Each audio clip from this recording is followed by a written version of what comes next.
In a forest wrapped in early morning light, a young hunter named Ethan crouched low, holding his breath. He wasn't just chasing a rabbit, he was chasing approval, validation, a sense of worth. Back in his village, Ethan wasn't known for his skill, but for his failures. The older hunters called him the dreamer, not because he dreamed big, but because they believed he'd never wake up to reality. He was the boy who tried everything, but mastered nothing. He trained with the bow, then with the spear, then with traps. Each week, a new method. Each week, another failure. The villagers whispered behind his back, "He's not focused enough." He wants glory, not growth. He chases shadows, not substance. Even his childhood friends began to drift away. They had chosen their paths, clear and simple. Ethan, on the other hand, seemed lost in a forest of choices, but it was his father's voice that echoed loudest in his mind. One night, sitting by the fire, his father looked at him, tired but firm. "Son, chase 2 rabbits, and you'll lose them both." Ethan had nodded, but inside a storm raged. He didn't want to choose. He wanted to be the exception, the one who could have it all, who could prove them all wrong. So today, with the forest stretching before him and his pride beating louder than his heartbeat, Ethan whispered to himself, "I'll catch both. I have to. I must." The forest was quiet, too quiet. Ethan crouched low, eyes fixed ahead. 2 rabbits appeared, both within sight. One to the left, sleek, fast, darting behind ferns. One to the right, slower but unpredictable.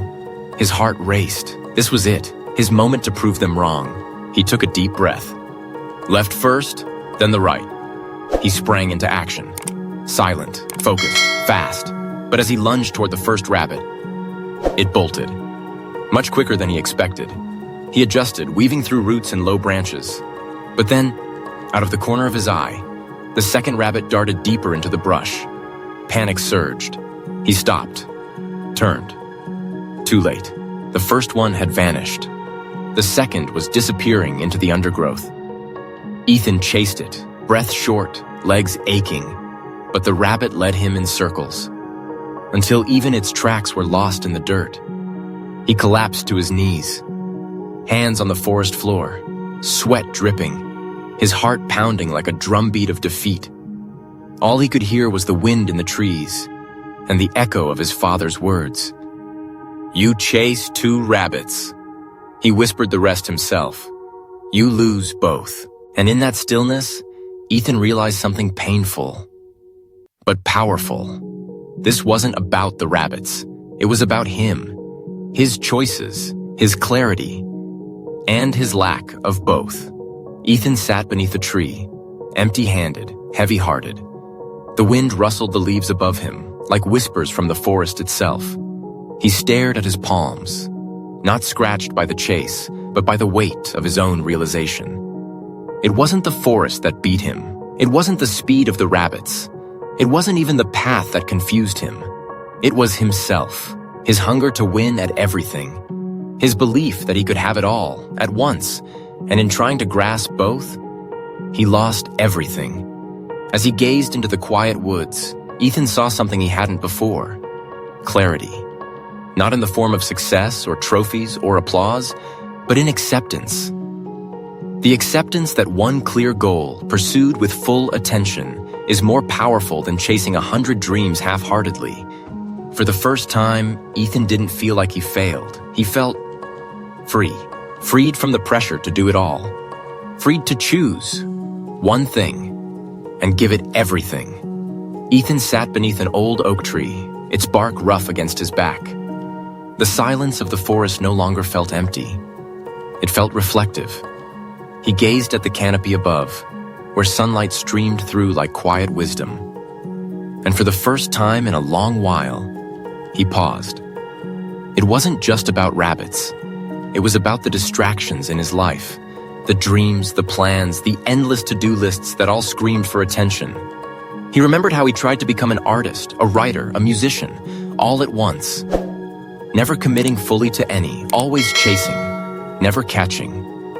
No wonder nothing ever stuck, he thought. And in that moment, Ethan made a quiet vow to choose one path, to give it everything, to let go of the illusion that he could do everything at once. Because clarity isn't a gift, it's a decision. He stood up, brushed the leaves off his coat, and walked home with a lighter heart and a clearer mind. From that day forward, Ethan no longer chased two rabbits. He chose one. And finally, he caught it. Ethan's story isn't just a tale in the woods, it's our story. Because in today's world, we're all chasing rabbits. Some of us chase careers and side hustles, thinking we can build a startup while climbing the corporate ladder. Some chase validation and peace, trying to look perfect online while silently battling burnout. Others chase freedom and security, craving to travel the world yet terrified to leave a stable paycheck. But here's the truth. When you try to catch two rabbits, you often lose both. Not because you're not good enough, but because focus isn't optional, it's essential. Focus gives your energy a direction. It turns motion into momentum. It tells the world and yourself, this is who I am. This is what I'm committed to. That doesn't mean you give up all your dreams. It means you sequence them. Like seasons, you pursue one fully, then the next, and the next. So ask yourself today, what's your one rabbit right now? What's the one thing that, if you gave it your full heart and focus, could transform your life? Ethan's moment of stillness was his turning point. Maybe today, yours begins too. If you're feeling scattered, like you're chasing too many things at once, maybe it's time to pause. Pick one. Go deep. What's your one rabbit right now? Share it in the comments below. Let's inspire each other to move forward with clarity. And if this story resonated with you, don't forget to like, subscribe, and turn on the bell. We've got more powerful stories coming your way every week.